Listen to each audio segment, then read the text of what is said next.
The ship had been drifting for days through the dark expanse of the Lyris sector. The human, named Eric, had been on a routine supply mission when the unexpected strike came.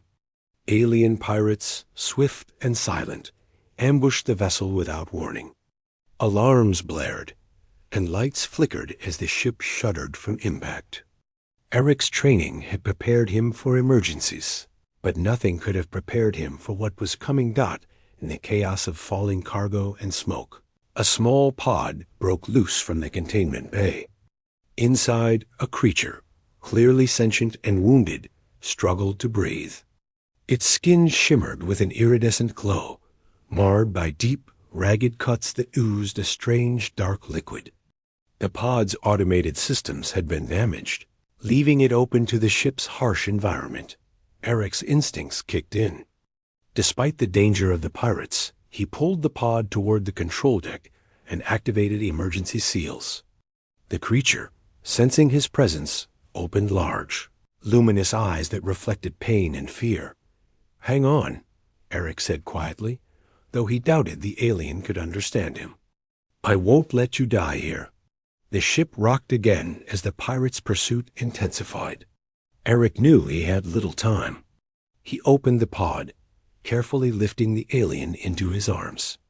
Its body was fragile, and the wounds pulsed with a dark, venomous substance that seemed to eat away at the tissue. The alien emitted a low, throaty hiss, an instinctive warning, but there was no aggression in its gaze, only desperation.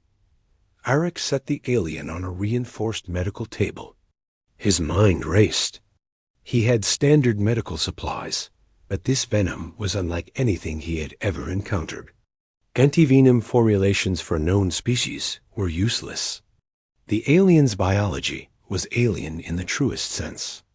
Its cells reacted violently to conventional treatments. Even a minor mistake could be fatal. He scanned through his data pads, cross-referencing the chemical composition of the venom with known antidotes. Nothing matched. Every trial with synthesized compounds failed in simulation. The venom was active at the cellular level and spreading rapidly. If untreated, the alien would not survive more than a few hours. Eric considered evacuation, but the pirates were closing in, and escape with the wounded alien in tow would be nearly impossible. His options were disappearing as fast as time itself. He could hear the low hum of the pirate ships outside, their engines tuned for destruction. The ship's shields would not last long. The alien convulsed suddenly, its body spasming violently. A thin tendril of venom seeped from its wound and sizzled against the metal of the table.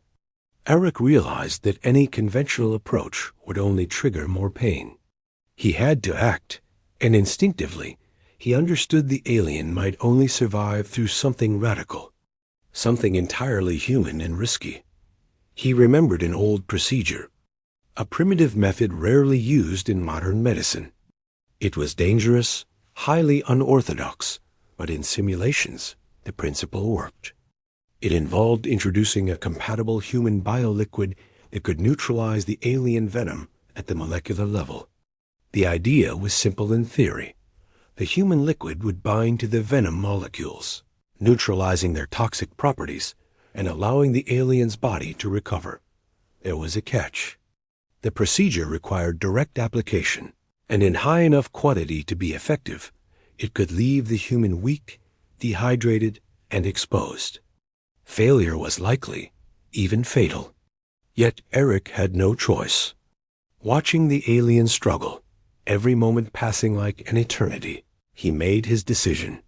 "Hold on," he murmured, preparing a sterile container. The alien's gaze followed him, wide with trust and fear. Its breathing was shallow, almost mechanical, yet there was something almost human in the way it seemed to plead for survival. Eric activated the preparation protocols. Sweat formed along his brow as he measured, sterilized, and prepared himself for the procedure. Time was slipping away with each heartbeat. The alien hissed weakly, a sound of pain that gripped his chest. Then he applied the human liquid carefully, directly onto the venom-exposed tissue. The alien's skin reacted immediately, sizzling faintly, but not with burning pain, more like a neutralization reaction.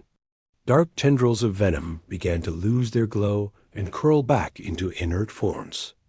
Eric's hands shook, but he continued, monitoring the alien's vitals closely. Minutes stretched into what felt like hours. The alien's convulsions slowed, its breathing became steady, and the glow in its wounds dimmed to a harmless shimmer. Eric felt exhaustion hit him like a tidal wave. His vision blurred, and he could feel his strength draining rapidly. Still, he maintained focus, because one misstep could undo everything.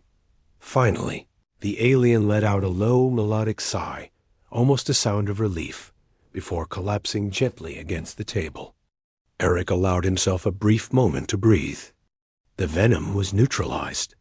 It had worked, but the moment of relief was cut short. The pirate ships had breached the outer shields and were beginning to board the vessel. Eric could feel the vibrations of impact through the floor. His body was weak, nearly spent, but he had to move. He carefully lifted the alien, supporting it with what strength he had left. Its body was still fragile, but it could survive. That was enough. He moved through the ship's corridors, dodging laser fire and debris toward the escape pods.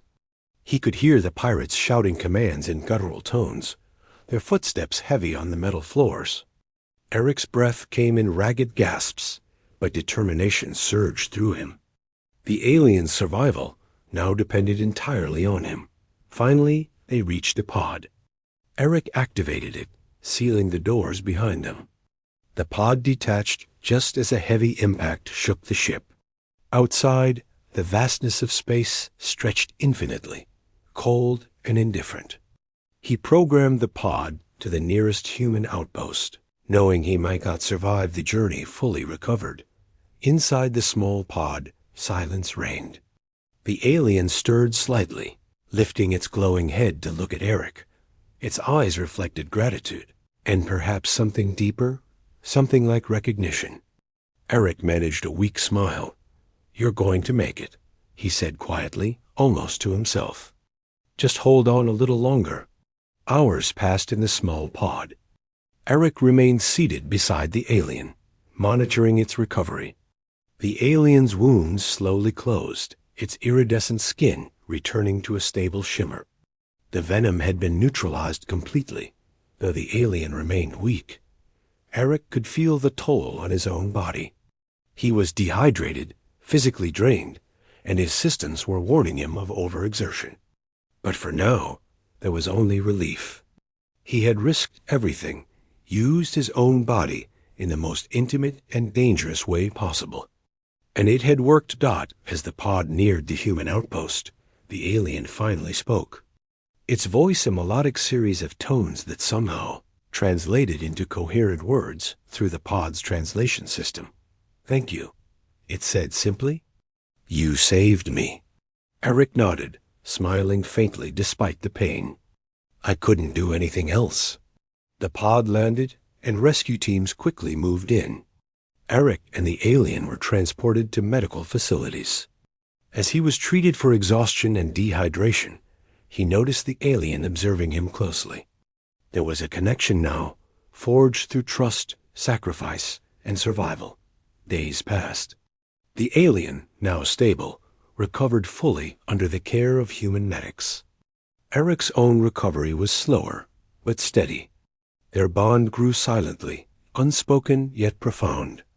The alien did not forget the human who had risked everything to save a life that others might have abandoned in time. The alien learned more about humans, their ingenuity, their courage, and the willingness to risk everything for another being. And Eric learned about the alien species resilient, intelligent, and capable of gratitude that transcended words. The universe remained vast and dangerous. But in that small corner of space, a bond had formed. A human had faced impossible odds, used his own body to counter a deadly threat, and saved a life that might have seemed impossible to preserve. And the alien would never forget the lesson that humans were more than just fragile beings. They were capable of extraordinary sacrifice, of bravery that could defy even the harshest odds. In the end, survival had not been about strength alone, but about courage, compassion, and the willingness to act when there seemed to be no other choice. The universe watched silently. But in that moment, the human had proven the depth of his spirit. And for the alien, every shimmer of its restored skin was a testament to that truth.